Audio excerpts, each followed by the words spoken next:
Praise the lord. I అంటే ఐడియోరం అని అర్థం. యేసుప్రభు వారు యూదుడు. తూర్పు దేశపు జ్ఞానులు యేసుప్రభు వారిని గూర్చి యూదుల రాజు అని పలికారు. పిలాతు యేసుప్రభు వారిని విచారించిన సమయంలో నీవు యూదుల రాజువా అని అడిగాడు. సైనికులు యూదుల రాజు నీకు శుభము అని ఆయన ఎదుట మోకాలుని ఆయనను అపహసించారు. సిలువ మీద ఉన్న యేసుప్రభు వారిని సైనికులు నీవు యూదుల రాజువైతే నిన్ను నీవే రక్షించుకోమని ఆయనను అపహసించారు. యేసుప్రభు వారు యూదులలోనే జన్మించినప్పటికీ యూదులు ఆయనను నమ్మలేదు. యూదులు ఆయనను తిరస్కరించారు, నిందించారు, ఆయన మీద పగబట్టారు. చివరకు ఆయనను అబద్ధ సాక్ష్యాలతో సిలువ వేయించారు.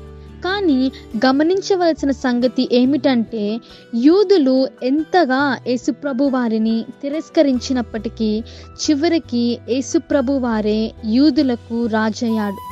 యేసుప్రభు వారు యూదులకు రాజు అని తెలియజేయడానికి ఐడియోరం అనే మాటను ఆ సిలువ సమయంలో వాడడం జరిగింది. ఐనోరాయ్ అంటే యూదుల రాజైన నజరేయుడగు యేసు ప్రభు వారు అని అర్థం. దేవుడు మనలందరినీ దీవించునుగాక. ఆమేన్.